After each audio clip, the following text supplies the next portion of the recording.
All right, fifth graders, welcome to lesson 3-16.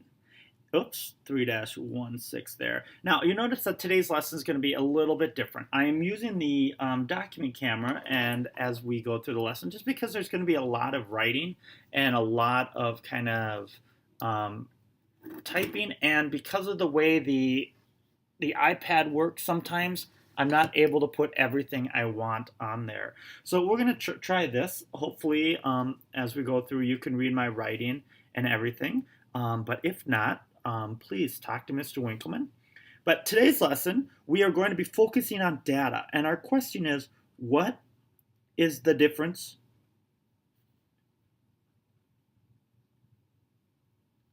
between discrete, D-I-S-C-R-E-T-E, discrete data,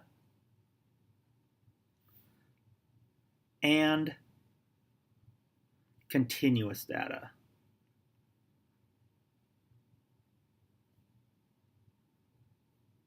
Now, unfortunately, ladies and gentlemen, the way I write, my hand's going to be in the way as we go. But I will be talking and saying everything that I'm writing, so hopefully we'll be able to kind of work through it as much as we can. All right, so now what we're working on and what we're writing is, pardon me, I'm trying to get this into focus a little bit better.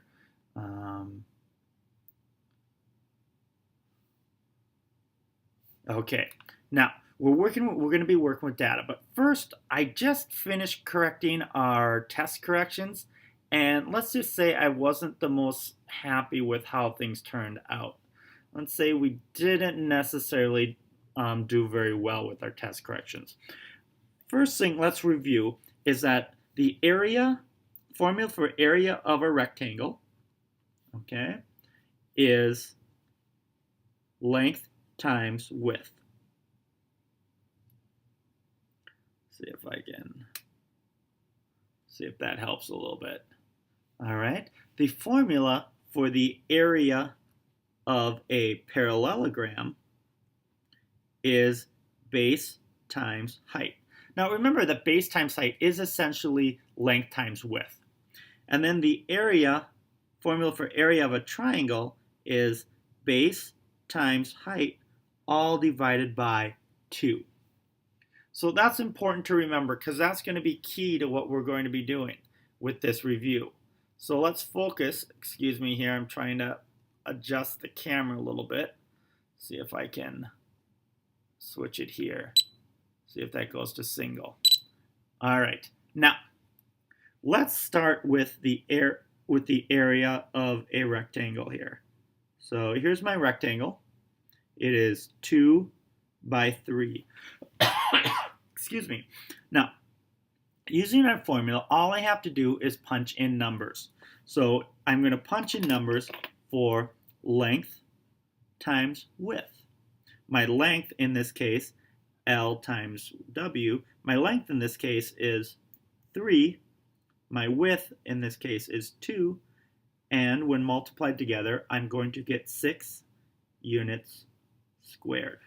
Okay, remember, area is a squared measurement. It's not linear, it's squared, because we're talking about how many different squares we can make within that shape. Okay? Now, when we look at a parallelogram, which is just another quadrilateral. So here's my parallelogram, and my weight, in this case, we have base and height. My base, generally, that's going to be your bottom side, which is 3.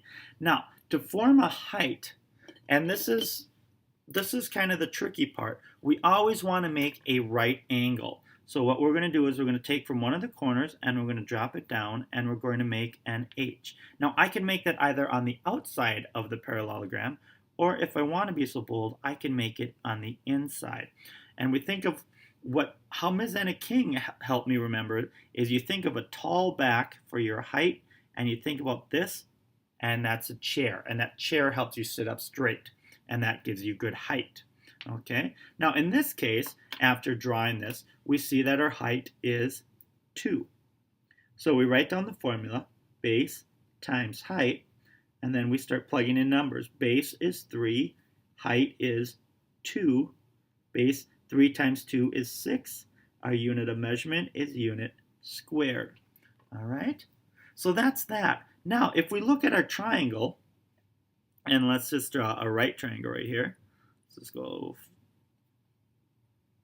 and we know it's right because of that right angle right there. This is 4, and this is 2. Now, our formula is base times height divided by 2, which will mean base in this case is 2, height in this case is 4, and we're going to divide that by 2. Let's continue simplifying. 2 times 4 is 8, all over 2. 8 divided by 2, or how many 2's can I take out of 8, would be 4, and we need our measurement units squared. So that's how we find the area of quadrilaterals, parallelograms, and triangles. Now, one of the things that seem to mess us up quite a bit on the test correction is the difference between area and perimeter. Remember, area is what's inside of a shape, whereas perimeter, boys and girls, okay, that's area. Perimeter, let's change to a different color. Perimeter is the distance around a given shape, if you were to walk around the outside. And remember, perimeter can be written, its formula is side 1 plus side 2 plus side 3 ... And what I saw, boys and girls, is I saw people finding perimeter half of the right way, because what they would do is they take, if this is our example, they take this number plus this number, so they go perimeter equals 3 plus 2, so perimeter is equal to 5. Well, unfortunately, boys and girls, it's not, because you've only walked around half of our shape.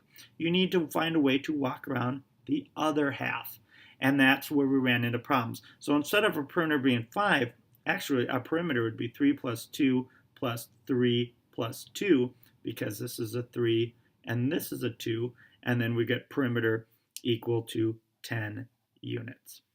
All right, so that's our review. That's the end of video number 1. Hopefully you're still with me. You haven't got too sick or anything like that. But yeah, let's get ready for video number 2.